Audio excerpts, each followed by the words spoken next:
জীবন আকাশেরই মতন, সুখগুলো কখনো নীলচে রঙে রাঙানো, কখনো আবার ঘন মেঘে ঢাকা। জীবন মানেই ক্ষণে ক্ষণে পরিস্থিতির পরিবর্তন। যেখানে এক সেকেন্ডের ভরসা নেই, সেখানে মানুষ ভবিষ্যৎ গোছাতে কতই না মরিয়া। ভবিষ্যৎ দায়মুক্ত করতে পাখির মতো উঠতে আমরা বর্তমানকে বন্দি করে ফেলি খাঁচায়। ধীরে ধীরে মরে যায় শখগুলো, সব শেষ থেকে যায় এক খণ্ড পোড়া খটখটে শক্ত হৃদয়, যেখানে আর কোনো স্বপ্নের অবশেষ থাকে না। রোবটের মতো কেবলই পাড়ি দেয় মানুষ প্রতিটি মুহূর্ত, এগিয়ে যায় মৃত্যুর দিকে। মৃত্যু হয়ও, কিন্তু তাদের আর ফিরে আসতে ইচ্ছে করে না।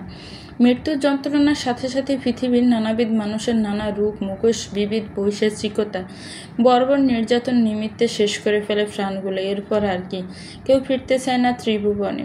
জীবনের শেষ পর্যায়ে শেষ স্থান কবর হয় পরিশেষের ঠিকানা। জীবন কি আচমকিক বস্তু! ভাবনাগুলো কেমন অগোছালো, খাপ ছাড়া, তাই না? ছাদে দাঁড়িয়ে মেহের আকাশ দেখছে ও ভাবছে। এলোমেলো ভাবনাগুলো, গায়ে কালো শাল জড়ানো, জ্বর এসেছে, তাপমাত্রা হয়তো বা থার্মোমিটার পারদে 100 ছুঁই ছুঁই। আরুষের আঘাতে আজও তার শরীর ক্ষতবিক্ষত হয়েছে। গতবারের মতো হসপিটালে ভর্তি হওয়ার ভাড়াবাড়ি রকমের শরীর খারাপ না থাকলেও একদম কম বললে ভুল হবে। ভিতর বাহির মেহের ভীষণই অসুস্থ। নারী মন ভীষণ নরম, ঠিক কাদামাটির মতো। আলতো হাতে ধরলে নারী হয় সুন্দর কোনো পাত্রের ন্যায়, আর শক্ত মুঠোয় চাপলে নারী হয়ে যায় ক্ষতবিক্ষত। পুরুষের শক্তির কাছে নারী স্বভাবতই দুর্বল, কিন্তু নারীর ধৈর্যের কাছে হয়তো পুরুষ মানুষকে হারতেই হয়। এই ধৈর্য জোরেই বোধ হয় মা জাতির যুগ যুগ ধরে টিকে আসছে। মেহেরের দ্বারা না সেও টিকে যাবে, নিশ্চয়ই তার কার্যসিদ্ধি হবে। একটা সন্তান জন্ম দিতে যতখানি ব্যথা মায়েরা সহ্য করে, সমপরিমাণ ব্যথা মেহের সহ্য করেছে হাসপাতালে। বিনা অবশেষে জ্যান্ত সেলাই দেওয়া হয়েছিল শারীরিক অংশে। তখন ওর আবছা জ্ঞান ছিল।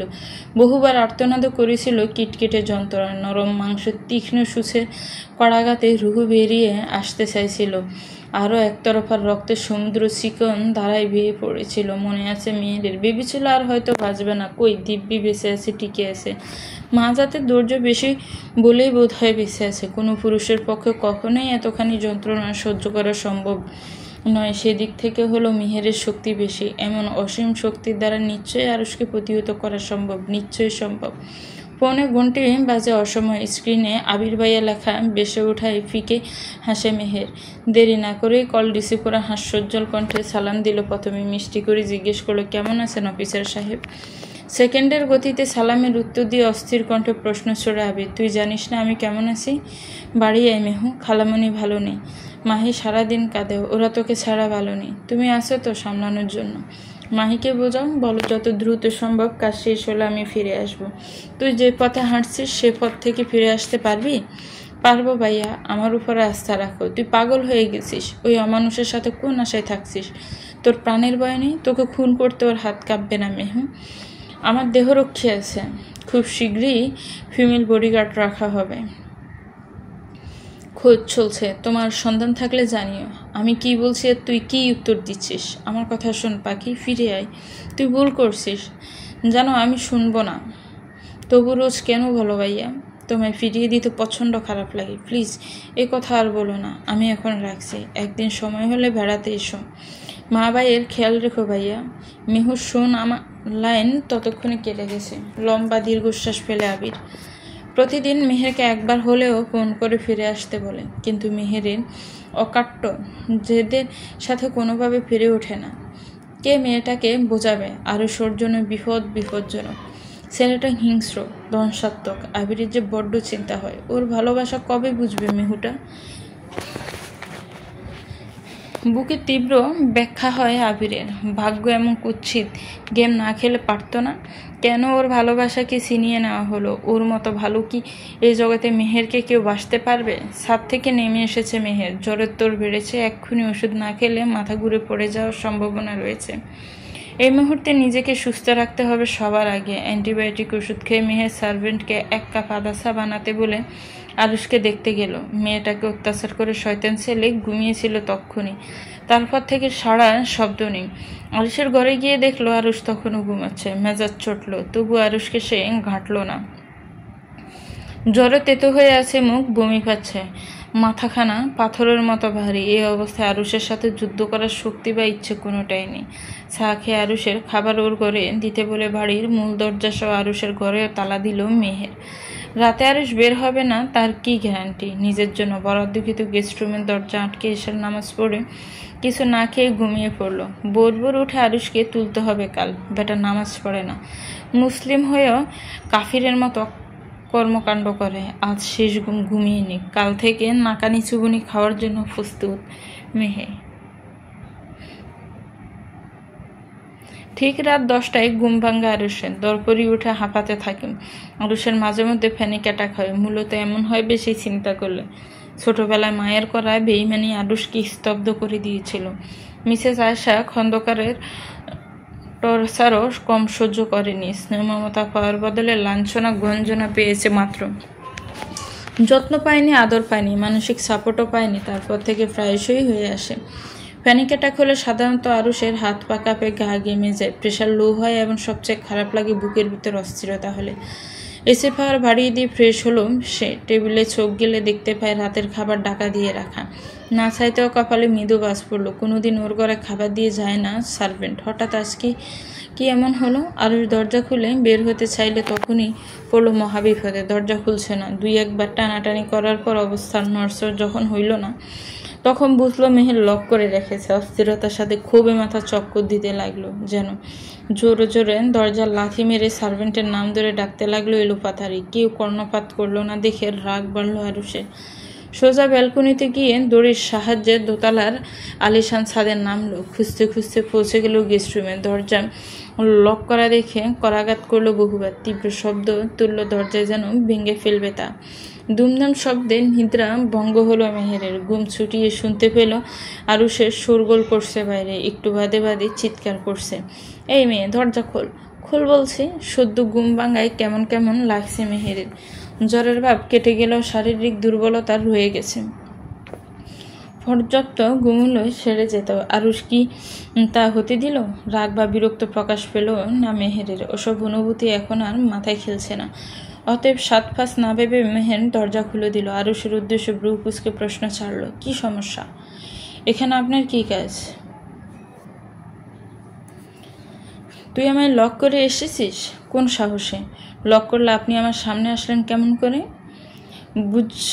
রুকি না করে ঘুমান চান, ফজরে উঠে নামাজ পড়বেন। আরুষ তেতে উঠল। সপাট করে মেহেরকে দেয়ালে চেপে ধরে বাজ খাই সুরে বলল, আমাকে তো চাকর পেয়েছিস, যখন যা বলবি করতে হবে। ঘুমের ছেটে ফোটা উবে যেতে বাধ্য হলে আরুষের কর্মে। একটু বিরক্ত হলো এবারে মেয়েটা। ছোট ছোট চোখে এসে আরুষের রাগ পারদে মাফার চেষ্টা করলো। অতঃপর আন্দাজে কথা সাজালো, মিষ্টি কণ্ঠে জানালো, করতে হবে, কেননা আপনি আমার হুকুমের তার স্বামী। বিয়ে করেছেন, বউয়ের কথা শুনতেই হবে, না শুনলে শোনাতে বাধ্য হব। দয়া করে আমাকে কঠিন হতে বাধ্য করবেন না স্বামী। কি করবি তুই? তোর দম আমার জানা আছে না জানা নেই। আমায় ছেড়ে দিলে আমার দম আপনাকে দেখাতে পারি। If you a bread man. তাৎক্ষণিক মেহেরকে ছেড়ে দিয়ে সরে দাঁড়ায় আরুষ। চোখ মুখে বিরক্ত ফুটিয়ে বলে, ছাড়লাম, এবার দেখা। মেহের মুচকি হাসা মাত্র ঘরে প্রবেশ করলো। সাইড টেবিলের উপরে ফেলে রাখা ওয়াকিটর মতো একখানা যন্ত্রে চাপ দিতে বাড়ির ভিতরে অ্যালার্ম বাজলো। কি হচ্ছে আরুষ সেসব বুঝতে পারলো না। বাড়ির ভিতরে আজ অবধি অ্যালার্ম সেট করতে দেখেনি সে বাবাকে। হঠাৎ সিকিউরিটি সিস্টেম বাড়িয়ে দেওয়ার কারণ কি?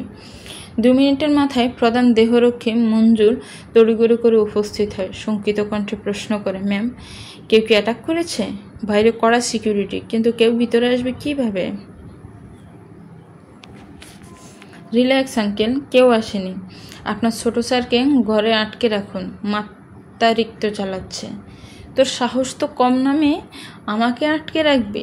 আমায় কিনে নিয়েছিস? হ্যাঁ নিয়েছি আঙ্কেল। চোখের ইশারায় করে গার্ড মঞ্জু জোর করে ঘরে টেনে নিয়ে গেল আরুষকে।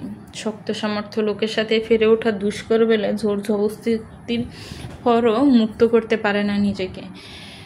খ্যাকশিয়ালের মতন খ্যাচ করে বিভিন্ন গালাগালি আওড়ায় সে। শুনিয়েও না শোনার ভান করে মেহের শুয়ে পড়ে। ফজরের নামাজ কাজা করা যাবে না।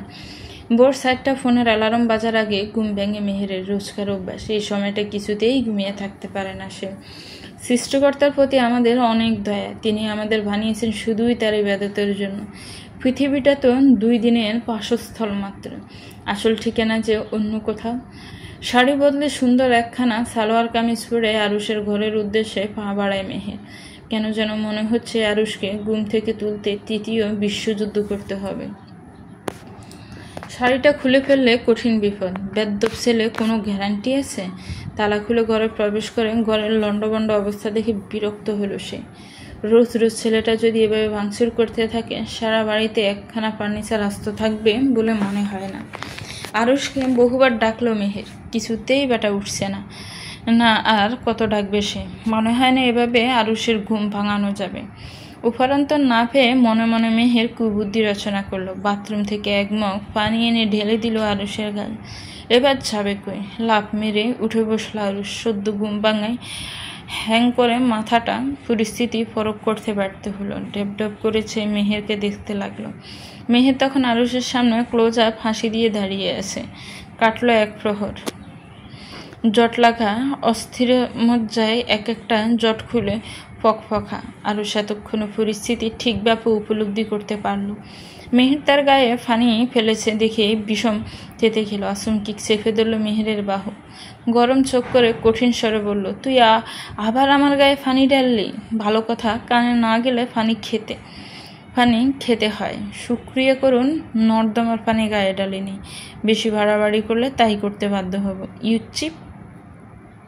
কথা শেষ করার আগেই মেহের লাথি বসায় ছেলেটার পায়ে। সতর্কতা বাণী দিয়ে বলো, থেমে যান। আমাকে চটালে আপনার কি অবস্থা করব ভাবতেও পারছেন না। আপনি এখন পুরোপুরি নিঃস্ব।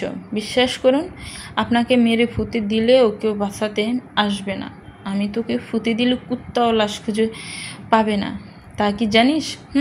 জানি। ফাঁকা কলসি বাজে বেশি। ফাঁকা কলসি মানে? দেখেছেন, ঠিকভাবে পড়ালেখা না করে রাজনীতির গুন্ডামি করে কোন লেভেলের মূর্খ রয়ে গেছেন। ছ্যাঃ, তুই কিন্তু বেশি কথা বলিস। মঞ্জুর নেই। বেলকনি থেকে ফেলে দিলে কেউ বাঁচাতে আসবে না। অ্যাজ ইউজুয়াল, গুন্ডার কাজ শুধু হুমকি দেওয়া। থামুন তো মশাই। মশামাছি এসে আমায় বলবে, মেহের আমি তোকে মেরে ফেলবো, আমি বুঝি বিশ্বাস করে নেব? আল্লাহর কাছে অনেক বছর সেই পৃথিবীতে এসেছি গুন্ডা সাহেব, আপনাকে সাহায্য করতেই আমার সৃষ্টি। এখনই মরে গেলে খেলা কি জমবে? বোক্কা ছেলে, যান অজু করে আসুন, নামাজ পড়বেন। তোর কথা মতো নাকি? সর সামনে থেকে, বিরক্ত করবি না। আমি বিরক্ত হলে আপনার কপালে দুঃখ আছে। ভালোই ভালোই যা বলছি করুন। কি করবি করে দেখা। মেহের মুচকি আসে। ডাইনিং টেবিল থেকে কলকাটা ছুরি নিয়ে আসে। ছুরি দেখে ভয় পাওয়ার মতো ছেলে আরুষ না। ভয় পাওয়া দূরের কথা, বরং হো হো করে হেসে ফেলল আরুষ। ছুরি দেখিয়ে নামাজ পড়তে ফোর্স করবি? হা হা হা, বোকা মেয়ে। আমার একবার বলা আর 100 বার বলার সমান। নিচ্ছুপ মেহের কোনো কথার উত্তর না দিয়ে আরুষের হাতে ছুরি চালায় আচমকিকভাবে। লাল লাল রক্ত চিকন দ্বারায় বেরিয়ে যায় শরীর থেকে। আরুষ চমকে ওঠে মেহেরের কাছে। হয়তো বিহম্বল চোখে চেয়ে দেখে মেহেরের মুখের গাম্ভীর্য। নিঃশ্বাসে প্রতিশোধের আগুন পরখ করতে পারে। ভাববেন না আপনি আমার দুর্বলতা। পৃথিবীতে সবচেয়ে বেশি ঘৃণা আমি আপনাকে করি, সে কথা ভুলেও ভুলবেন না। আমার শরীরের দাগগুলো এখনও শুকায়নি। এক এক ফোঁটার রক্তের পানির দাম এখনও দেওয়া বাকি। আপনাকে খুন করতে বিবেক বাধা দিলেও আমার ঘেন্না কোনো বাধা মানবে না। দর্শককে কুটি কুটি করে কেটে ফেললেও তার জন্য সে শাস্তি হয় নগণ্য। আপনাকে তিলে তিলে মরতে হবে ততদিন যতদিন না আপনি পুরোপুরি নিঃশেষ না হয়ে যান। খেলা সবে শুরু মাত্র। জীবনের শেষ খেলায় মেহের আপনাকে মাত দেবে মিস্টার অমানুষ। মেহেরের প্রত্যেকটা কথা অজানা কারণে বুকে এসে ঘায়েল করল আরুষের। মেয়েটার মণিকোঠে কতই না খুব হিংস্রতা। শান্ত রমণীরা হিংস্র হলে কতখানি ফলয় ঘটাতে পারে আরুষ তা জানে। হয়তো জানে বলেও মনেও তার সুপ্ত ভয় জেগেছে। তুচ্ছ রমণীকে ভয় পেতে বাধ্য হচ্ছে সে অজানা কারণ। নারী এহেন রহস্যময় কেন? সুন্দর হাসির পিছনে কেনই বা কুৎসিত ইতিহাস ঢাকা পড়ে রয়? কেন মায়াবতী হয়েও নারী বিধ্বংসী। এমনটা না হলে কি খুব ক্ষতি হতো? অজু করে আয় যা, সবে হাত কেটেছি, এক্ষুনি অজু না করলে তোর অন্ধকার ভবিষ্যতের প্রদীপ চিরতরে নিভিয়ে ফেলবো। আইসোয়ার চোখ বড় বড় করে তাকায় আরুষ। কোন ভবিষ্যতের কথা বলেছে তা বুঝতে পারিনি। পাগলা মেয়েটা কিটিকুটি দেয় যদি সর্বনাশ। এই মেয়ে যে করবে না তা নিশ্চয়তা নেই। মেহেরের সাথে বাঘ বিতন্ততায় যায় না, বেজা বিড়াল হয়ে যায় বাথরুমে দিয়ে নিজেকে অচেনা লাগে। তুচ্ছ এক রমণীর কাছে হেরে যাচ্ছে আরুষ। চি চি চি। অজু সেরে এসে আরুষ দেখলো জায়নামাজ হাতে নিয়ে বসে আছে মেহের। ইতিমধ্যে মেজে ঝাড়ু মেরে পরিষ্কার করে ফেলেছে। আরুষ গেছে 6-7 মিনিট হবে হয়তো। এরই মেজে সব পরিষ্কার করে ফেলেছে দেখে অবাক হলো সে। মেয়েটার রোবট নাকি জাদুকরি কে জানে। আরুষের দিকে জায়নামাজ দিয়ে মেহের বলল, আপনি সামনে দাঁড়ান, আমি পেছনে দাঁড়াচ্ছি। আমি সূরা পারি না আর না জানি নামাজ পড়তে। বিস্ময় নিয়ে চেয়ে থাকে মেহের আরুষের মুখপানে। এত বড় ছেলে যে নামাজ পড়তে জানে না তা অবিশ্বাস্য লাগছে মেহেরের। মাহি ক্লাস 6 থেকে নামাজ পড়তে জানে, অথচ বেটা বুড়ো দামড়া হয়ে জানে না। শুধু নামাজ বিষয়ে মিথ্যা কথা বলতে নেই। আমি জানি আপনি পাখি দেওয়ার জন্য এ কথা বলছেন, এগুলো বলে লাভ নেই। আমি আপনাকে ছাড়ছি না। আমি স্ট্রিট কথা বলতে পছন্দ করি। তুমি ভাগ ভাল্লুক নও। তোমাকে ভয় পেয়ে আমায় মিথ্যে বলতে হবে। সত্যি পারি না, কোনো দিন পড়িনি। আপনার বয়স না 29? এতগুলো বছর নামাজ? আপনি জানেন আমার ছোট্ট ভাই 11 বছর বয়স থেকে এক ওয়াক্ত নামাজ কাজা করে না। এদিকে আপনি বুড়ো দামড়া হয়ে নামাজ জানেন না। Same on you. নাকমুখ কুচকে আরুষ ঠান্ডা গলায় জবাব দেয়, তোমার ভাইয়ের মা আছে, আমার তো মা নেই। যখন শেখার বয়স ছিল তখন আমার মা ছিল না, পরে আর ইচ্ছে করেনি। সময় থাকতে থাকতে কিছু কাজ না করলে কখনোই করা হয় না। আরুষের কণ্ঠস্বর বেশ মোলায়েম শোনালো, কোথাও এক বুক যন্ত্রণা যেন লুকানো। কতই না আফসোসের স্বরে বলল আরুষ, যখন শেখার বয়স ছিল তখন আমার মা ছিল না। এ সামান্য একখানা বাক্য কি গভীর মর্মার্থ প্রকাশ করে না। একবার নরম হয় মেহেরের মন। নাজুক সুরে সে আরুষকে বলে, সমস্যা নেই, আমি শিখিয়ে দেব। আপনি সামনে দাঁড়ান, আমি দোয়া জোরে জোরে পড়ছি, আমার শুনে শুনে আপনি রিপিট করবেন। কিন্তু কখন কাঁধ বাঁধবো, যখন সিজদা দিচ্ছ আমি কি করে জানবো? তুমি আমার পাশে বসে নামাজ পড়ো, কিছু কিছু দেখতে পাবো। পেছনে বসলে তো আর দেখতে পাবো না। মেয়েটা লক্ষ্য করে আরুষ নামাজের প্রতি অল্প হলেও আগ্রহী। একটু আগে উজু করবে না বলে জেদ করা ছেলেটা তার পাশে দাঁড়িয়ে নিচ থেকে নামাজ পড়তে চাইছে। সৃষ্টিকর্তার কি অসীম মহিমা, মাশাআল্লাহ। কথাগুলো মনে মনে ভেবে মেহের আনন্দিত হয়ে উত্তর দেয়, ঠিক আছে। কথা অনুযায়ী মেহেরের পাশে আরুষ বসে এবং ওর দেখা দেখি 4 রাকাত নামাজ শেষ করে। অতঃপর মেহের আরও শিখিয়ে দেয় কখন হাত ভাবতে হয়, কিভাবে সিজদা করতে হয়। কেননা অবিকল তাকে কপি করে লাভ নেই। ছেলেদের সঙ্গে মেয়েদের নামাজের আংশিক তারতম্য রয়েছে। সকাল 8টা। রান্নাঘরে ব্যস্ত সময় কাটাচ্ছে মেহের। এবারই সার্ভেন্ট এর রান্না খুব একটা সুস্বাদু না, এর চেয়ে ঢের ভালো রান্না করে মেহের। সুতরাং সে সার্ভেন্টকে পার্মানেন্ট বিদায় করে দিয়েছে। বাড়িতে বর্তমানে একজন মাত্র কাজের লোক, যিনি গত 19 বছর যাবত এই বাড়িতে রয়েছেন। লম্বা এ সময় যাত্রায় মহিলা গভীর বিশ্বস্ততা অর্জন করেছে। সে জায়গা থেকে তাকে ফতচ্ছুত করা মেহের স্পর্ধার বাহির। আন্টি, আপনাদের এলাকায় ভালো কোনো রাঁধুনি নেই? এর আগের রাঁধুনিকে আমার ভালো লাগে না। ওকে কারোই ভালো লাগে না, আমাদের না। কিন্তু কি আর করার, আমি তো রান্না করতে পারি না। বিশ্বস্ত লোক ব্যতীত এই বাড়িতে ঢোকা কড়া নিষেধ। কেন নিষেধ কেন? আঙ্কেল যথেষ্ট ভালো একজন মানুষ। ওনার কি কোনো শত্রু আছে? ভালো মানুষদেরই তো কষ্ট, শত্রু নেই। আবার ওই যে সাহেবের আগের বউ, মেয়েটা প্রথম ভালোর মুখোশ পড়েছিল বলে সাহেব ধরতে পারেনি। চিরকাল কেউ কি মুখোশ পরে থাকতে পারে না? আসল রূপ সাহেবের সামনে খুলে গেল একদিন। আরুষ বাবাকে খুব অত্যাচার করত। সৎমা কোনো দিন আপন হয় নাকি, যেখানে নিজের মা পর।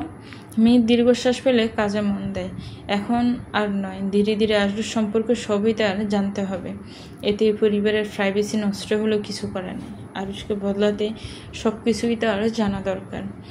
আরাম কেদারায় টান হয়ে অর্ধ শোয়া অবস্থায় দেখা যাচ্ছে 40-অর্ধ নারীকে। মহিলা দেখতে লাল টকটকে পর্সা, মাথায় খাটো চুলগুলো অদ্ভুত কোঁকড়ানো ফলে ঘাড়ের চারপাশে কোনো মতে পড়ে আছে। পরনে স্লিভলেস ব্লাউজ ও পাতলা ফিনফিনে জর্জের শাড়ি, ফলে শরীরের বেশিরভাগ অংশ দৃশ্যমান। মহিলাটির হাতে মদের একটি গ্লাস, তার গা থেকে মদের ভটকা গন্ধ ভেসে আসছে। তারই সামনে আশিক দাঁড়িয়ে। 16-17 দিন আগে যে আরুষের ভিডিও ভাইরাল করে আরুষের থ্রেট খেয়েছে, সেই ছেলেটির নামই আশিক। আরুষের কথা মতো দুপক্ষের হয়ে কাজ করছে। ব্যাপারটা দু নৌকায় পা দিয়ে চলায় সেও কঠিন। কোন নৌকা কোন দিকে যাবে গ্যারান্টি নেই। বেচারা জীবন তেনা তেনা জল্লাদ দুটোর হাতে পড়ে। আরুষের খবর কি? আশিক নরম কণ্ঠে জবাব দেয়, আরুষ স্যার বিয়ে করেছে ম্যাডাম।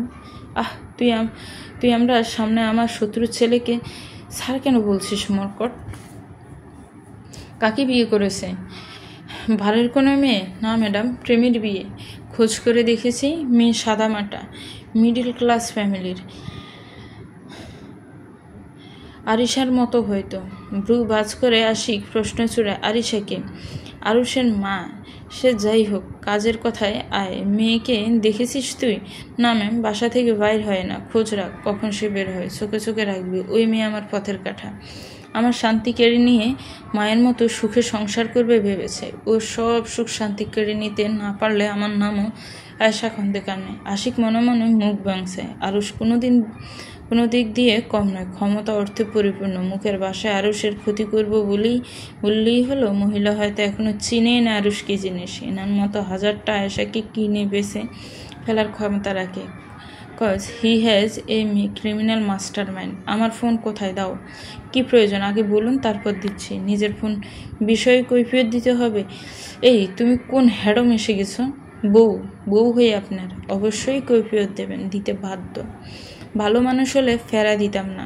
আপনি যে গুগুমাল।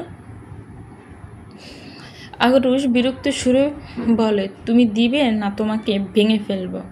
তোমার দম আমার চেয়ে বেশি না, আপনার বুদ্ধি আমার চেয়ে বেশি না।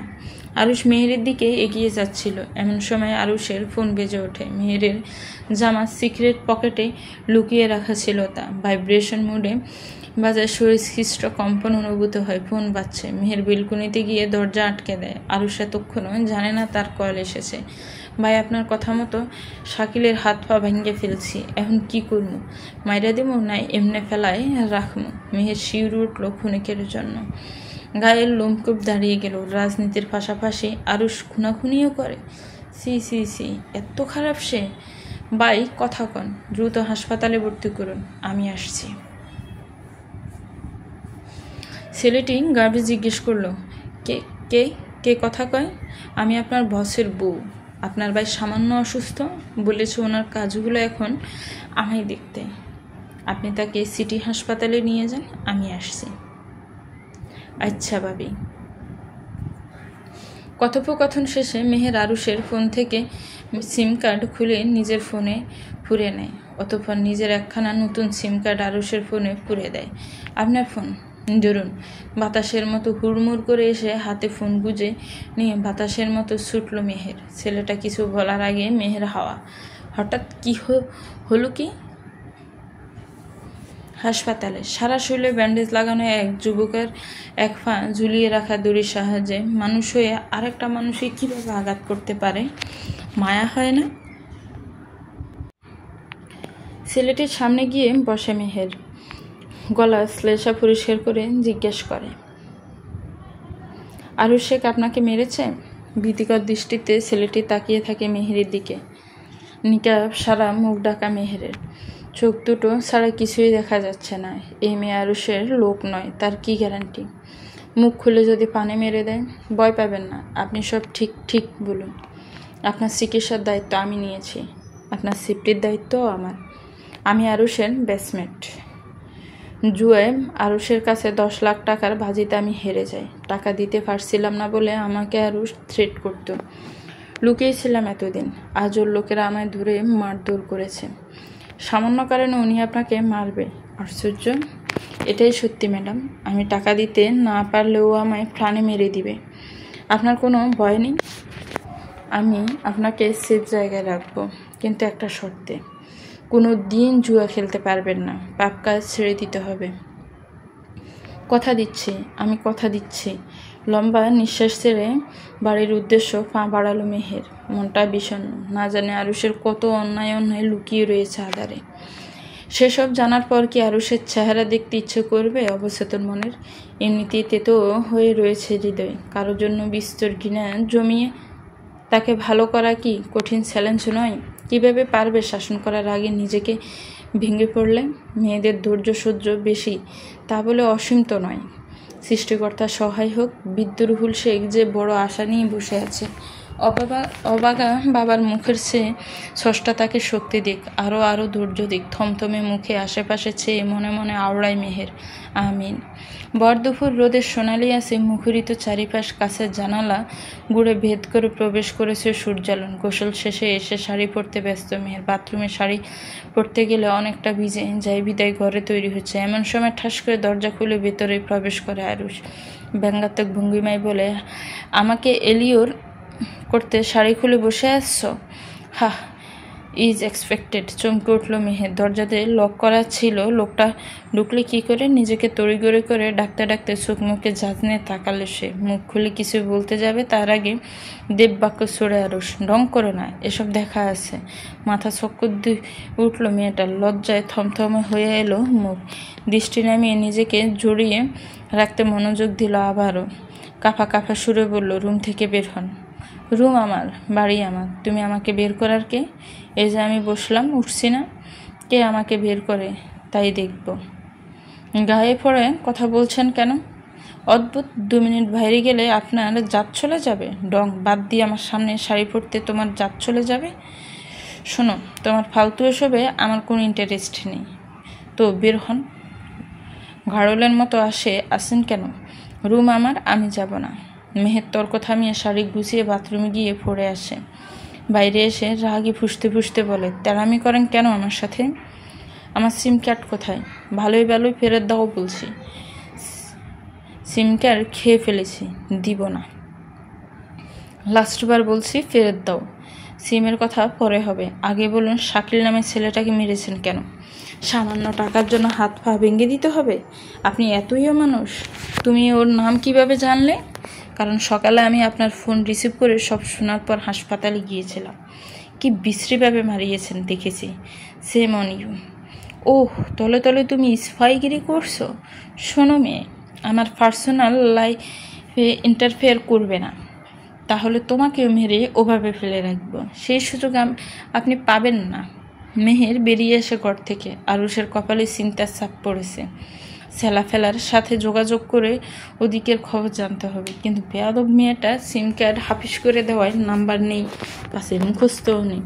এমতো অবস্থায় যোগাযোগ করার উপায় কি? আরুষ জীবনের ডায়েরি লেখে না, স্কুলে থাকতে অবশ্য লিখত। এখনও সব অতিরঞ্জিত থাকে। নাম্বারগুলো টুকে রাখলে কি আজ এই দুর্দশা হয়? নিজের পায়ে কুড়াল মেরে আপদটাকে গলায় ঝুলিয়েছে। সেই জীবন যাত্রা করে দিল। উফ, আরুষ কি সর্বনাশ করলি নিজের। মনে মনে গালমন্দ করতে থাকে আরুষ নিজেকে। অতঃপর মেহেরের কাছে যায় ফোনখানা হাসিলের তাগিদে। মেহের সে সময় রান্না পরিবেশনে ব্যস্ত। এই সুযোগে মেহের যে রুমে থাকে, গেস্ট রুম, আরুষ চুপি চুপি গিয়ে মেহেরের মোবাইল ফোন খুঁজতে থাকে। একে একে বিছানা, সাইড টেবিল, ড্রেসিং টেবিলের ড্রয়ার, ওয়ার্ড্রপ সব খুঁজে দেখে, কিন্তু কই মোবাইল, কই মেহেরের। কি খুঁজছেন? দরজায় দাঁড়িয়ে কথা ছুড়ে দেয় মেয়েটা। আরুষের রাগী চেহারায় গাম্ভীর্যের ট্রলি পড়েছে। ফসফস করে নিঃশ্বাস ফেলছে। মেয়েটাকে কটমট করে চিবিয়ে খেয়ে ফেললে মন্দ হতো না। আমার সিম কার্ড ফেরত দাও। মেহের মুচকি এসে ড্রেসিং টেবিলের ড্রয়ার থেকে সিম কার্ড বের করে আরুষে দিয়ে দেয়। এরপর স্বাভাবিক স্বরে আদেশ করে, খাবেন চলুন। তুমি রান্নায় বিষ মেশাওনি? তার কি গ্যারান্টি? আমি খাবো না। এত তাড়াতাড়ি আপনাকে মারলে চলবে না মিস্টার অমানুষ। ভয় নেই, বিষ মেশাইনি, চলুন। বললাম তো খাবো না। ভাব দেখিয়ে আরুষ বেরিয়ে চলে যেতে নিলে মেহের বাধা হয়ে দাঁড়ালো সামনে। চোখে চোখ রেখে গম্ভীর গলায় বলল, আপনি বাধ্য আমায় শুনতে। যা বলবো করলে সব পাবেন, নয়তো মঞ্জুর আঙ্কেলকে বলবো ঘরে তালা দিতে। খেয়ে নামাজ পড়তে হবে, ডং করবেন না, চলুন। জবাবের অপেক্ষা না করে মেয়েটা আরুষের হাত টেনে নিয়ে যায় ডাইনিংয়ে। টেবিলে সাজানো বহুপদী রান্না দেখে আশ্চর্য হয় আরুষ। এটুকু সময় কত কত পদ রান্না করেছে মেয়েটা। 10 ভূষা নাকি? প্লেটে খাবার পরিবেশন করে আরুষকে খেতে বলে মেহের, কিন্তু ছেলে তেড়া বই কি, ঠোঁটে ঠোঁট চেপে বসে আছে, মুখ খুলবে না, খাবেও না। বসে না থেকে জলদি শেষ করুন। আরুষ না শোনার বান করে চোখ মুখ গম্ভীর করে প্লেট ছুঁড়ে মারলো অনেকখানি দূরে। ভাত তরকারি সবে মেজের দিকে বেদিক ছিটিয়ে পড়লো। রাগে শুল জ্বলে উঠে মেহেরের। দানা খাবারের সাথে রাগ করতে নেই, কেননা আজ হোক বা কাল এই দানা মুখে তুলে বেঁচে থাকতে হবে। সে দানার অপমান মারাত্মক স্পর্ধা দেখিয়ে ফেললো এই ইঁদুরটা। পায়ে পর স্লিপারের তলদেশ দ্বারা ইচ্ছে করেই আরুষের পায়ের আঙ্গুলের উপর ছাপ দেয় মেহের। আরুষ আর্তনাদ করে চেঁচিয়ে ওঠে সঙ্গে সঙ্গে। সেই সুযোগে এক লোকমা ভাতের সামান্য তরকারি মেখে জোর করে ঠুসে দেয় আরুষের মুখে। ঘটনাস্থলে ছেলেটা হতবিহ্বল। খাওয়ানোর জন্য পায়ে এত জোরে ব্যথা দেবে? আর একটু হলে ভেঙে যেত আঙ্গুল। কি ডান ফিটে মেয়ে রে বাবা, কথায় কথায় মারতে আসে। কোনো মতো মুখের খাবার শেষ করে আরুষ কিটমিট করে দাঁতে দাঁত চাপে বিরক্ত সুরে বলে, তুমি একটা ডাইনি, শয়তান, চুল্লি বিল্লি বেয়াদব মেয়ে, আমার উপর জোর করো কেন? মেয়ে দাঁত বের করে হাসে। শয়তানি ভঙ্গিমায় উত্তর দেয়, স্বামী সেবা করছি, চটপট খেয়ে নিন না, না হলে ডাইনি নয় রাক্ষসী রূপও দেখবেন। খাবে না আমি? মেহের আবার তেতে ওঠে। রান্নাঘর থেকে মরিচ গুঁড়া নিয়ে আসে তক্ষুনি। মেজাজ গরম অবস্থায় এক চা চামচ মরিচ গুঁড়ো পুরো দেয় আরুষের মুখে। কাশ্মীরি জাল টকটকে লাল। আরুষের অবস্থা এমন, কাশতে কাশতে বেচারার বেহাল দশা। নাক দিয়ে সর্দি পড়ছে, চোখে জল এসেছে। মরিচের গুঁড়া থুথু করে ফেলছে, কিন্তু সামান্য মরিচ গলদেশে প্রবেশ করেছে কিনা। গ্লাসের পর গ্লাস পানি খেয়ে ঝাল কমছে না তাই। এক পর্যায়ে ঝালের অত্যাচারে বুলে আরুষ লাল লাল চোখে মেহেরের দিকে তাকিয়ে থাকে চরম ক্ষোভে। আরুষের কৃষকালো গায়ের ছামড়া ঝালে আরও এক শেড কৃষকালো হয়ে উঠেছে। জালের দাপটে জ্বলে যাওয়া জীব কেমন অবশ প্রায়, তাই কথা বলতে চাইছে না আরুষ। কেবল তাকিয়ে তাকিয়ে মনের রব জারছে। মেহের শক্ত কণ্ঠ প্রশ্ন করলো, খাবেন নাকি বাকিটা চোখে ঢালবো? আমি কিন্তু সব পারি। এরপর আর মেহেরের সাথে লাগতে যাওয়ার সাহস থাকে না আরুষের। কথায় আছে না, হাতি কাদায় পড়লে চামচিকেও লাথি মারে। আপাতত খেয়ে নি। বেয়াদব মেয়েকে দেখে নেবে, এবং তা আজই। খাবারগুলি তৃপ্তি করে খেলো আরুষ। মেহেরের রান্নার হাত দুর্দান্ত, রেস্তোরাঁর খাবারের মতো, কিন্তু কোথায় যেন ঘরোয়া ঘরোয়া স্বাদ, অর্থাৎ পারফেক্ট কম্বিনেশন। এমন সুস্বাদু রান্না বহু বছর খায় না। খাওয়া দাওয়া শেষে মেহের স্ট্রেনারে গরম স্যাক দেওয়া হুমকি দেখিয়ে কোনো মতে নামাজ পড়তে বাধ্য করলো মেহের আরুষকে। নামাজ শেষে তৃপ্তি ভরে হেসে উঠে যাওয়ার সময় দেখলো আরুষ তখনও যায় নামাজে মোনাজাত করছে। মেহের ব্রু বাজালো। সে নিজেই খুব ধীরে সুস্থে মোনাজাতে আবদার করে, যেন কোনোটা বাদ না পড়ে। বলে বলে নামাজ পড়াতে সেই বেটা কি চাইছে এখনো? কি ব্যাপার, এত সময় নিয়ে মোনাজাত কি চাইলেন? তোমার থেকে মুক্তি। যদিও জানি আমার মতো মানুষের দোয়া কখনোই অ্যাপ্রুভ হবে না, তবুও চাইলাম। আপনার ধারণা ভুল। আল্লাহ কখন কাকে কিভাবে মাফ করবেন এটা একান্তই উনি ভালো জানেন। সারা জীবন ইবাদত করলে কোনো মানুষ জান্নাতে গ্যারান্টি পায় না। আবার একজন পাপী মানুষ তার কোনো একটা ভালো কাজের উসিলে জান্নাত পেতে পারে। সবই ওনার ইচ্ছা। বড় কথায় বিশ্বাস রাখতে হবে আল্লাহ আপনাকে ক্ষমা করেছেন, আপনার আবদার রাখবেন। এই বিশ্বাস নিয়ে চাইলে কোনো দিন উনি ফিরাবেন না। ওনার দয়ার পরিমাপ আমাদের কল্পনার বাহির। মাকেও খুব চেয়েছিলাম, তোমার আল্লাহ দিল না তো। তখন কি আমি খুব পাপী ছিলাম? ছোটরা নাকি নিষ্পাপ হয়। আমার আকুলতা কেন স্রষ্টা দেখেও দেখলো না? বলতে বলতে মুখের রং পাল্টে যায় আরুষের। বিষণ্ণতা যেন চেপে ধরে চোখে। খারাপ লাগে মেহেরের, মায়া হয় ছেলেটার জন্য। আজ আরুষের মা থাকলে কি এতটা বিগড়ে যেতে পারত সে? হয়তো না। জন্মদাতি কিভাবে পারে স্বামীর সন্তান পেলে পরপুরুষের হাত ধরতে? তার কি বিবেকবোধ ছিল না? দীর্ঘশ্বাস ছেড়ে আরুষের পিঠে আলতো করে হাত রাখলো মেহের। শান্ত কণ্ঠে বলল, আল্লাহ যাকে ভালোবাসেন পৃথিবীতে তাকে বেশি বেশি দুঃখ, বিপদ, আপদ, অসুখ দিয়ে ইমানের পরীক্ষা করেন। আমি কোনোদিন নামাজ ছাড়িনি, রোজা কাজা করিনি, যথেষ্ট মেনে চলার চেষ্টায় তৎপর থেকেছি। তবু আমার ভাগ্যে আপনি কেন জুটলেন? আমি কেন হাসতে হাসতে মরে গেলাম? কেন আমার সবচেয়ে বড় সম্পদ কেড়ে নিল নসিব? আমার কি বুকে ব্যথা করে না? কিন্তু কখনোই এসবের জন্য আমি আল্লাহকে দোষী সাব্যস্ত করি না। উনি উত্তম পরিকল্পনাকারী। পৃথিবীতে আমায় কষ্ট দিয়ে মৃত্যুর পর এর প্রতিদান দিবে আমি বিশ্বাস রাখি। আপনার জন্য মায়ের পরিবর্তে আরও উত্তম কিছু লেখা আছে, এটুকু মিথ্যা বলছি না। মনোযোগ দিয়ে কথাগুলো মন্ত্রমুগ্ধ হয়ে শুনে আরুষ। হৃদয়ে অদ্ভুত প্রশান্তি ছেড়ে গেছে। মেয়েটা অগাধ বিশ্বাস দেখে নিজেরও বিশ্বাস করে ফেলতে ইচ্ছে করছে, তবে তা প্রকাশ করা মানা। মেহের তার শত্রুর কাছে হার স্বীকার করলে চলবে? হারতে যে আরুষ জানে না। মেহেরের মোবাইলে ঘন্টি বাজলো। রুহুল শেখ কল করেছে। এর আগেও দুদিন কথা হয়েছে ওনার সাথে। ফোন রিসিভ করে সালাম দিল মেহের। ভালো মন্দ জিজ্ঞেস করলো। আরুষের কথা জিজ্ঞেস করলে মেহের জানালো আরুষ জায়নামাজে বসে আছে, বড় সড়ো ধাক্কা খেলেন রুহুল শেখ। মনে হচ্ছে কানে ভুল শুনেছে।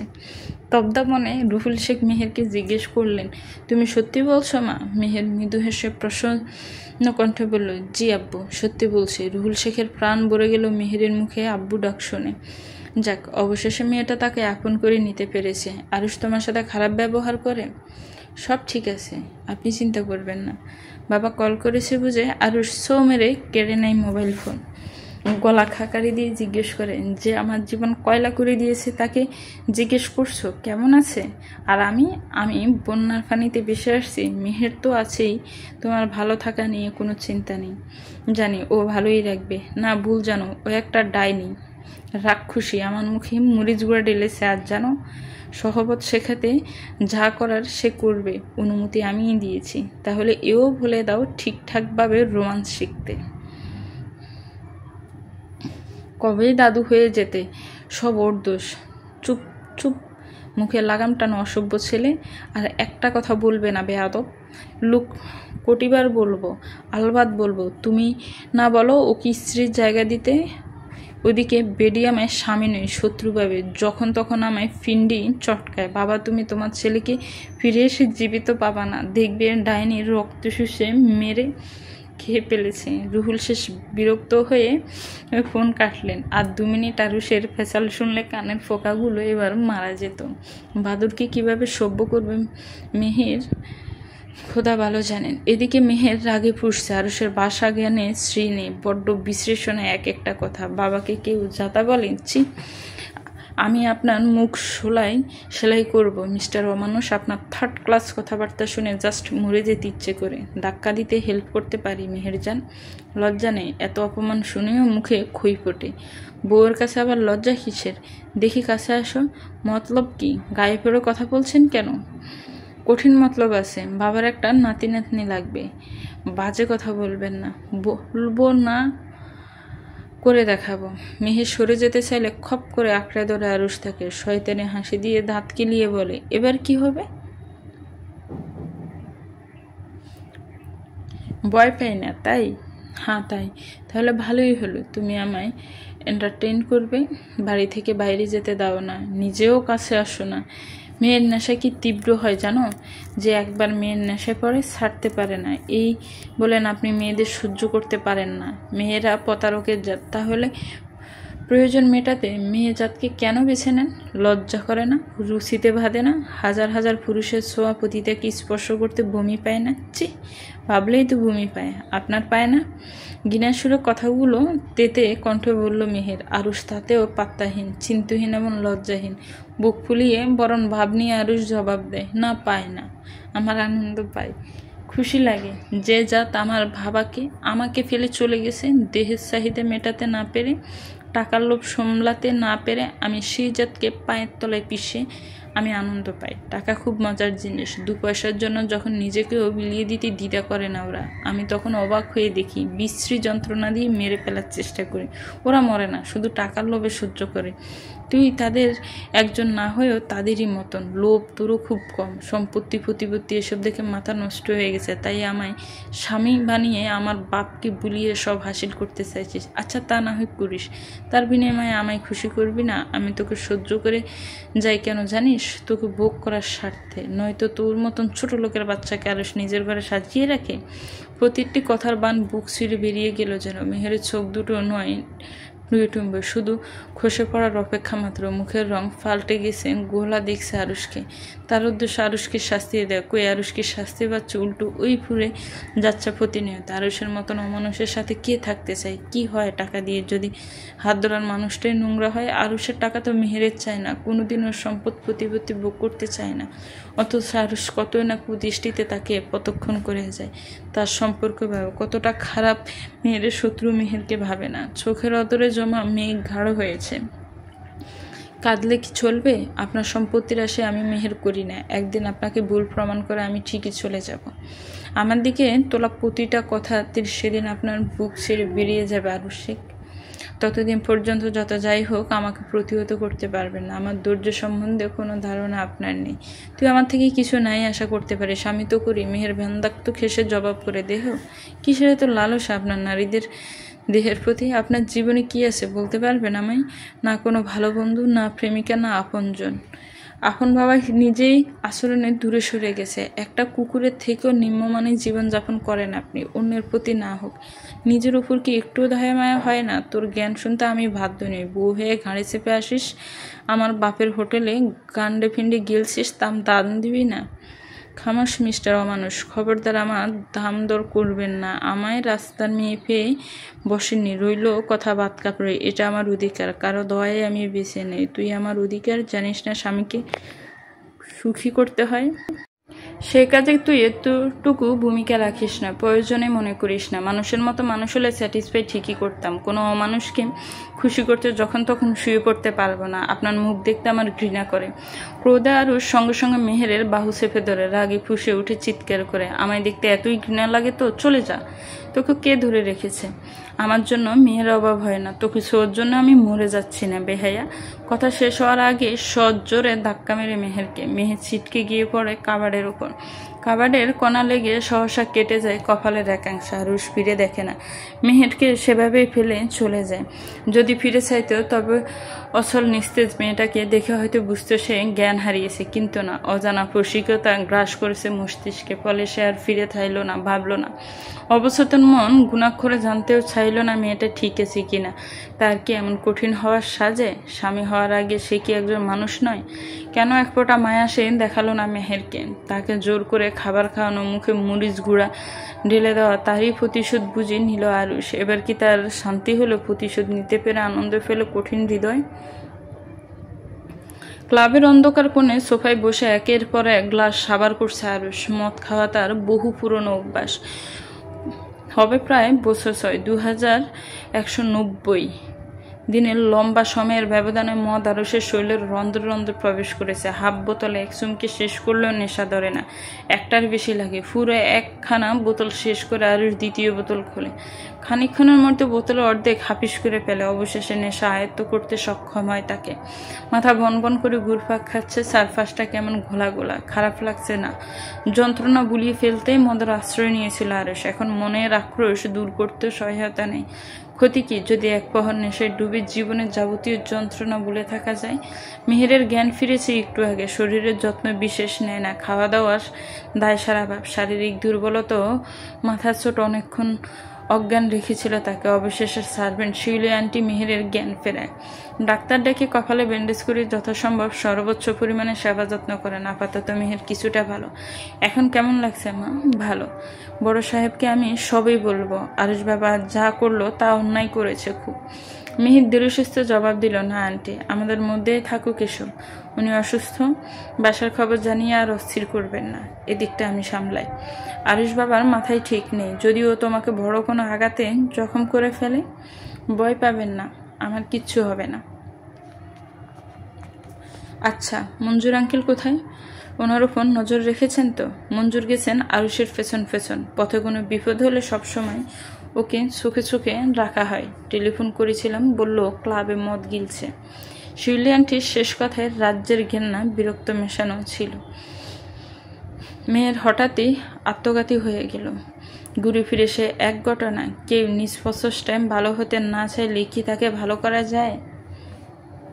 এই অমানুষই আবার ওর স্বামী। নারীর মধ্যে নাকি জাদুর ক্ষমতা থাকে। নারী কারো জীবন সাজাতে গোছাতে পারে, বিপরীত ধ্বংসের কারণও হতে পারে। মেহের যে দুটোর একটাও পারে না। কেন পারে না? মনে জমা নীল বিষ দিয়ে পারে না তা আরুষকে চিরতরে শেষ করে ফেলতে। বাবারূপী লোকটার কথা রাখতে তাকে ভালোর পথেও আনতে পারে না। প্রতিটি দিন সে হেরে হেরে যায়। উফ, আর পারে না, আর না। মধ্যরাতে নেশায় ভূত অবস্থায় বাড়ি ফিরিয়ে আনা হয় আরুষকে। শরীর থেকে বিশ্রী গন্ধ ছাড়ছে। সুস্থ স্বাভাবিক মানুষ হলে এতক্ষণে নিশ্চিত অজ্ঞান হতো। বডিগার্ড মঞ্জুর এদিক থেকে শক্ত সমর্থ লোক, উনি অজ্ঞান হচ্ছেন না। মদের গন্ধ নেহাত সুগন্ধি না হলেও সহ্য করার ক্ষমতা তার রয়েছে। আরুষকে চোখে রাখেন। এরপরে আরুষ দুর্গন্ধ চোখের ধুলো দিয়ে কোথায় যেন ধুমবারে হয়ে যায় মাঝে মধ্যে। আজও আরুষের গোপন গাটির সন্ধানে খোঁজ পাননি তিনি। কি করা হয় সেখানে কে জানে। কোথায় রাখবো ছোট স্যারকে? টেলিফোন করে শিউলিকে জিজ্ঞেস করে মঞ্জু। নিজ ঘরে রেখে আসার নির্দেশ দেন শিউলি। তদানুসারে তাই করা হলো। নিয়ন্ত্রণহীন আরুষকে শুইয়ে দেওয়া হলো বিছানায়। মেহের তখনও সজাগ। মেঝেতে জায়নামাজ বিছিয়ে কুরআন তেলাওয়াত করছে। পরনে সারা শরীর ঢাকা সাদা আখলান্নার ন্যায় বিশাল সালাত হেজা। বডিগার্ড মঞ্জুর অবাক হয়ে তাকে মেহেরের গুনগুন ধ্বনিতে করার তিলাওয়াত শোনার চেষ্টা করে। কি অপূর্ব কণ্ঠ! সারা ঘর অদ্ভুত সুরে ছেয়ে আছেন যেন। আন্দোলিত হচ্ছে সুমিষ্ট সুর। মেহেরকে দেখতে সাদেক পরীর মতো দেখাচ্ছে। মঞ্জুর স্থির হয়ে কিছুক্ষণ মন্ত্রমুগ্ধের মতো শুনে দেখে অনতপর চলে যায়। মালিকের স্ত্রীকে এত রহস্যময় ব্যাপী লক্ষ্য করা তার জন্য চরম স্পর্ধা। মেহেরের পবিত্রতা আশ্চর্য হয়েই দেখেন। তিলাওয়াত শেষে প্রথমে দরজা আটকালো মেহের। আরুষের গায়ে খানিক সুগন্ধি গোলাপ জল ছেটালো। ঘরের রুমে স্প্রে ছেড়ে ভাজে গন্ধ ছড়িয়ে আরুষের কাছে গেল সে। পা থেকে জুতো খুলে দিয়ে ঘুম থেকে তুলতে ডাকতে থাকলো। ইতিমধ্যে গভীর ঘুমে তলিয়ে গেছে আরুষ। কোনো সাড়া শব্দ নেই। ফসফস করে নিঃশ্বাস ফেলে বাইরের সম্পূর্ণ জোর খাটিয়ে আরুষকে টেনে তোলার চেষ্টা করছে মেহের। আরুষের দানবের ন্যায় শরীর টেনে তোলার সামর্থ্য মেয়েটার নেই। অতএব চেষ্টা করা বৃথা। মেহের বিছানায় ধার ঘেঁষে বসে কি যেন ভাবে কিছুক্ষণ। অতঃপর আরুষের উপর খানিকটা ঝুঁকে তীরের মতো তীক্ষ্ণী নাকে সুরসুরি দিয়ে তব্দা ভঙ্গের প্রয়াস করল। কিন্তু এতে যে মেহের নিজে বেকায়দায় পড়বে তা সে জানত না। আরুষ নড়েচড়ে উঠে মেহেরকে জড়িয়ে ধরে আবার ঘুমিয়ে তলিয়ে গেল। এমন করে জড়িয়ে ধরে মেয়েটা প্রায় হকচকিয়ে উঠল। জোর জবস্তি করলো খুব। না, সরানো যাচ্ছে না বেটাকে। খবিশ লোকটাকে কি ঘুমের মধ্যেও মেয়ের নেশা ধরে? যত সব বেদ্যপের কর্মকাণ্ড। বেটা মরেও না। রাগে ভিড় করতে করতে আরুষের গায়ে ভীষণ জোরে দুটো সিমটি কাটলো মেয়ের। আরুষের ঘুম কাটলো সঙ্গে সঙ্গে, কিন্তু নেশায় ঠিকভাবে তাকাতে পারে না। অগত্যা মেহেরকে ছেড়ে দিয়ে চোখ বুজে এপাশ ওপাশ করলো। মুখ বিকৃত করে নিজের বিরক্তি প্রকাশ করলো। মাথা চিম ধরে রয়েছে। ঘন ঘন নিঃশ্বাস ফেলছে সে। গরমে শরীর ঘেমে নিয়ে একাকার। নেশা ছেড়ে গেলে সাধারণত এমনটা লাগে আরুষের। এসি থাকতে ঘরের ঘুমট গরম কেন? এতেও আবার অসহ্য। মেয়ের কারসাজি নেই তো? আরুষ চোখ খুলে এসির রিমোট খুঁজতে খুঁজতে বললো, এসির রিমোট করে পাওয়ার বাড়াও, আমার গরম লাগছে। মেয়ের চুপিসারে ঘরের কাজ খুলে দেয়। গম্ভীর স্বরে বলে, শান্ত হন, কিছুক্ষণের মধ্যে ঘর ঠান্ডা হয়ে যাবে। আমার সাথে ফাজলামো না করে রিমোট দাও। পেশাল ভালো লাগছে না। এসি ছাড়া থাকার অভ্যাস করে নিন। কবরে এসি পাবেন না। পৃথিবীর এতটুকু উত্তাপ যদি সহ্য না হয়, এত ভাব করে কবরের উত্তাপ কি করে সহ্য করবেন? তাই বলছি অভ্যাস করে নিন। তুই কি মাদার তেরেসা নাকি? এত জ্ঞান দিস কেন সারাদিন? মেজাজ ভালো নেই আমার। আমাকে আর রাগাস না। ফেসাল ছুটিয়ে দিতে আমি জানি। আরশের কথার কোনো প্রত্যুত্তর না করে মেয়ের নিচ থেকে বলে, উঠুন, গোসল করে নিন, শরীর থেকে দুর্গন্ধ আসছে। বিরক্তিতে সারা শরীর রিরি করে জ্বলে ওঠে আরশের। উঠতে বসতে মেহের অখাদ্য জ্ঞান বাড়ছে। কে শুনতে চায় ওর থেকে ফ্রিতে জ্ঞান? একটা ফেসাল না করে জ্ঞান সভা খুলে বসলেই পারে, সুন্দর কামাই হতো। শোনো মেয়ে, শেষবার ওয়ার্ন করছি, আমায় খেপিও না। এমন অবস্থা করব কথা বলার শক্তি থাকবে না। আপনি এক রেডিও কয়দিন শোনাবেন? আগেই বলেছি আমি আপনাকে ভয় পাই না। আরুষ উঠে গিয়ে মেয়েরকে খপ করে চেপে ধরে বিছানায় নিয়ে আসে।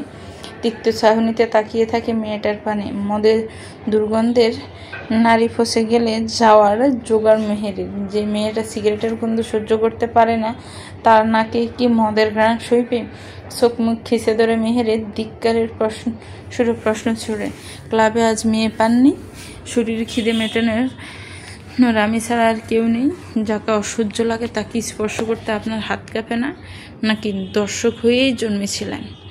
আরুষ কোনো জবাব না দিয়ে মেহেরের গলায় মুখ ডোবায়। কোনো এক অজানা কারণে তার মনে হচ্ছে মেহেরের কাছে থাকলে মনের সকল অস্বস্তি খিটখিটে ভাব কেটে যাবে, মন ভালো হবে। আর যাই হোক, সে তো মেহেরকে একরত্তি ঘেন্না করে না, আবার ভালোবাসে না, কিন্তু কোথায় যেন এক সুপ্ত আকর্ষণ মেহেরের দিকে তাকে খুব করে টানে। মেয়েটাকে ছোঁয়ালো জন্মে মনে। মেহেরের মাঝে কোনো নেশা আছে জানে না আরুষ, শুধু জানে মেহেরকে ওর প্রয়োজন, ভীষণ প্রয়োজন। একটুখানি শান্তি এই মেয়েটা ছাড়া পৃথিবীর কেউ আর দিতে পারে না, পারবেও না। মেয়ের শরীর থেকে আসা মেয়েলি সুঘ্রাণ আরুষকে ফেলে দিল। কোনো এক ঘরে উন্মাদের মতো আচরণ করতে থাকলো সে। ঠোঁট ডুবিয়ে অসংখ্যবার স্লাইস করতে থাকলো দবদবে সাদা গলা। এদিকে দুর্গন্ধ অস্বস্তিতে বেরিয়ে আসতে চাইছে মেয়েটার। এক্ষুনি অজ্ঞান হলে বোধহয় আরাম হতো, মুক্তি পেত পৈশাচিক যন্ত্রণা থেকে। পৃথিবীতে নিশ্চিতভাবে কতজনের স্বামী মদ খেয়ে এসে বউকে অত্যাচার করে, তার এত একখানা লিস্ট মেহেরকে কেউ যদি এনে দিত, সে প্রত্যেকটা নরপিশাচকে খুন করে ফেলতো। আরুষকে মাঝে মাঝে মেরে ফেলতে ইচ্ছে করলেও রুহুল শেখের মুখটা মনে পড়লে মেহের থমকে যায়। ওই করুণ সাহনি তো কতই না ব্যথা, কত আফসোস। শুধুমাত্র রুহুল শেখের জন্যই মেহেরা আরুষকে সহ্য করে যাচ্ছে। ও দেখতে চায় আরুষ আর কত দূর হাঁটতে পারে, সে পথের পরিসীমা কতখানি। এরপর কোনো কঠিন সিদ্ধান্ত তাকে নিতে হবে। খুন না হোক, আরুষকে গুরুতর কোনো সাজা দিবে, যে সাজা পেয়ে আরুষের বুক কাঁপবে, কষ্টে গভীর শীতল হয়ে আসবে, হৃদয় কাতরাবে। একদিন না একদিন স্বামী নামের পিশাচকে সে করুণ শাস্তি দিবে। মেহেরের ভাবনার মাঝে আরুষের নেশা প্রখর হয়েছে, ঘন ঘন নিঃশ্বাসের শব্দ শোনা যাচ্ছে। অবস্থা বেগত, কিন্তু এই মুহূর্তে কি করবে মাথায় খেলছে না। অনেক ভাবার চেষ্টা করার পরে মেহেরের মাথায় সামান্য বুদ্ধি এলো। আচমকা আরুষকে জড়িয়ে ধরে নরম আচরণ প্রদর্শন করলো। ফলস্বরূপ নেশাগ্রস্ত আরুষের হাতের বাঁধন ঢিলে হওয়ার সাথে সাথে চুমুর গতিতে ভাড়ল। অস্থির ছাউনি ফেলে লাল লাল দৃষ্টিতে তাকিয়ে রইল মেহেরের চোখ। মুহূর্তের জন্য মেহেরের বুকে ভেতরটা চাত করে উঠল। সে নেশাক্ত ছায়নের কবরে পড়ে শরীর অবশ্যই হলে যেন হৃদস্পন্দন থেমে গেল। কী অনুভূতি হলো মেহের জানে না। কোনো মোহ যেন মেয়েটাকে হিপনোটাইজ করে ফেলছে। আরুষের ঠোঁট জোড়া মেহেরের ঠোঁট স্পর্শ করতে কেঁপে উঠল সারা শরীর। গোড়ের সাথে অন্যরকম কিছু মিশে গেল। চোখ বুঝে স্থির হয়ে শুয়ে রইল কাঠপুতুলের ন্যায়। মেহেরের হুট করে স্তব্ধ হয়ে যাওয়া আচরণ ঘরের দেওয়ালগুলোকে ভাবিয়ে তুলল। সে কি আরুষের স্পর্শ উপভোগ করছে? চুম্বন করতে করতে মেহেরের ঠোঁট আচমকায় কামড় বসিয়ে দিল আরুষ। এক ঝটকায় হুঁশ ফিরে এলো ওর শরীরে। ব্যাপক শক্তি খাটিয়ে আরুষকে ধাক্কা দিল। আরুষ ছিটকে যায় কয়েক হাত। মেয়ের বিদ্যুৎ গতিতে উঠে বসে এক ঠোঁটে দিয়ে আরেক ঠোঁটে চেপে ধরে। লজ্জায় জ্ঞানে নিজেকে হঠাৎ করে নিজের নিকট অত্যন্ত সস্তা মনে হচ্ছে। কেন তখন আরুষকে বাধা দিল না? এমন তো হওয়ার কথা ছিল না। ও কি মেহেরের থেকে আশা করা যায়? আরুষ আয়েসি ভঙ্গিতে বসলো। মেহেরের পানে তাকিয়ে কুটিল হেসে কটাক্ষ করে বলল, আমার বেড পার্টনার হতে চায় না এমন মেয়ে এদেশে নেই। মেনে নিচ্ছ তো? তুমিও আমায় কামনা করো, বাকিদের মতো তুমিও নিজেকে বিলিয়ে দিচ্ছ আমার পায়ের তলায়। খুব অপমানিত হয় মেহেরের পরম আত্মা। নিজ মনের কাছ থেকে প্রতারিত হয়ে আত্মঘাতী হয়ে পড়ে। থমথমে মুখে নিজের দিকে তাকিয়ে থাকে। আরুষ অগত্যা করে জোরে জোরে হেসে আরও বলল, কাম হেয়ার, আর নাটক করো না, কাছে আসো। I will satisfy your sexualisation, trust me, you will enjoy. মেহেরের শরীর জ্বলে ওঠে আরুষকে কুপ্রস্তাব বলার কারণ তাদের মধ্যকার সম্পর্ক স্বাভাবিকের চেয়েও অস্বাভাবিক। সাপেনি হলো সম্পর্ক। এই সম্পর্কের মধ্যে অন্য কিছু টানা হলে তা অবশ্যই কুপ্রস্তাব। রাগে লাল হয়ে যায় মেহেরের হলদে টেন নাক। সাপের মতো ফোঁস করে নিঃশ্বাস টেনে মেহের সোজাসুজি আরুষের কলার টেনে ধরল। শক্ত গলায় বলল, গোসল কেড়ে ফেলুন, আমাকে নিয়ে একটা বাজে কথা বলবেন না, খবরদার। জিপ টেনে ছিঁড়ে ফেলবো। রাগ আমার কম নেই। ঘরের আবদ্ধ গণ্ডিতে যে কোনো শব্দে দ্বিগুণ হারে শোনায়। সুতরাং অন্যথা অন্য না হয় মেহেরের চিৎকার বিকট রূপ ধারণ করে গর্জে উঠল গোটা ঘরময়। এতেই মেহের থামল না, দাঁড়ালো আরুষের কাছাকাছি। চোখে চোখ রেখে হিংস্র বাঘিনীর মতো বলল, আমার চরিত্র নিয়ে কথা বললে আপনার মুখ আস্ত থাকবে না আরুষ শেখ। আর রইল কথা সেক্সুয়ালিশন। যে চেহারাকে আমি ঘৃণা করি তার স্পর্শ আমার কাছে বিষ সমান। আপনি ভাবলেন কীভাবে আপনার কাছে যাওয়ার জন্য আমি মরে যাচ্ছি? সারাক্ষণ অপমান করি, গায়ে লাগে না? ডিভোর্স দিয়ে দিয়েছি, তবুও এক ঘরে আমার সাথে বাসর মাজাচ্ছ, আর এখন আসছো নিজেকে ডিসেন্ট মাদার তেরেসা দাবি করতে। এতটুকু ঘটে এত নাটক কীভাবে সাজাও? আমার অ্যাবসেন্সে হিরাইল্যান্স করণটা নাকি ফর ইউর মাইন্ড ইনফরমেশন। বিয়ের আসরে কই সরিয়ে নিলেই ডিভোর্স হয়ে যায় না। ইসলামী শরীয়ত অনুযায়ী 3 মাস 13 দিন আলাদা থেকে মুখোমুখি অবস্থায় তালাক করতে হয়। আইনে গেলেও ঘটনা এক। 6 মাস আলাদা থাকার পরে ডিভোর্সের রায় বের হয়। মুখে শুধু হুমকি দিলেই হয়ে যায় না। আপনার গবেট মস্তিষ্ক সেসব বুঝবে না। Meherjaan, you are looking too much attractive now. What good I do. Meher ফিঞ্চ করে বলা কথাগুলো তোয়াক্কা করলো না। ছেলেটা উল্টো মুখ থেকে এমন একখানা বেফাস কথা বের করে বসবে, তাতে মেহের পুরো তাজ্জব বনে গেছে। এটা মানুষ না, পাজামা। কান দিয়ে গরম দোয়া বেরোচ্ছে মেহের। সোজা হয়ে বসে থাকা দায়। রাগে মাথা ঘুরছে, এলোপাথারি ঘুষি মেরে উড়িয়ে দিতে ইচ্ছে করছে আরুষ নামক জঞ্জালটাকে। শালা সবসময় লুচ্ছামি, দুনিয়ার সব মেয়েকেই তার অ্যাট্রাকটিভ লাগে। অসহ্য রাগে ফুসতে ফুসতে মেয়ের আরুষের কলার টেনে ধরে নিয়ে যায় বাথরুমে, অতঃপর শাওয়ার ছেড়ে ভিজিয়ে দেয় সঙ্গে সঙ্গে। আরুষে তো অবাক হয় না, তেমন একটা অনুমান করেছিল মেহের এমন কিছুই করবে। ততক্ষণে মেয়েটার ফর্সা মুখের রাগের লাভা বাবা দেখা দিয়েছে। চেহারাটা আস্ত যেন এক ফুটন্ত রক্তজবা। কি অপরূপ দেখতে মেয়েটা! কোথাও বাড়তি সৌন্দর্যের পরশ নেই, আবার কমও নেই। একাধারে মেহেরকে দেখে যাচ্ছে আরুষ। এর আগে কখনো মেহেরকে এত মনোযোগ সহীন দেখা হয়নি, একেবারে হয়নি তাও নয়।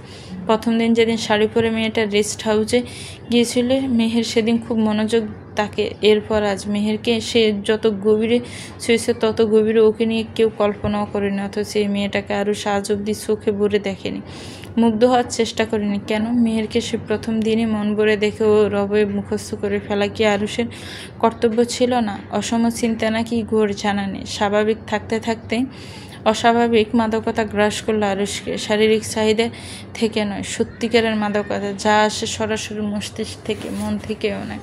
আরুষ মনে করে গায়ের রক্তের চেয়ে হাজার গুণ ফোড়া দগদগে কালো ওর মনটা, যেন মন জীবিত নেই। সেই অনুভূতি আসার রাস্তাকে আরুষকে চালনা করে নিজের ব্রেনকে সবচেয়ে বেশি বিশ্বাস করে সে।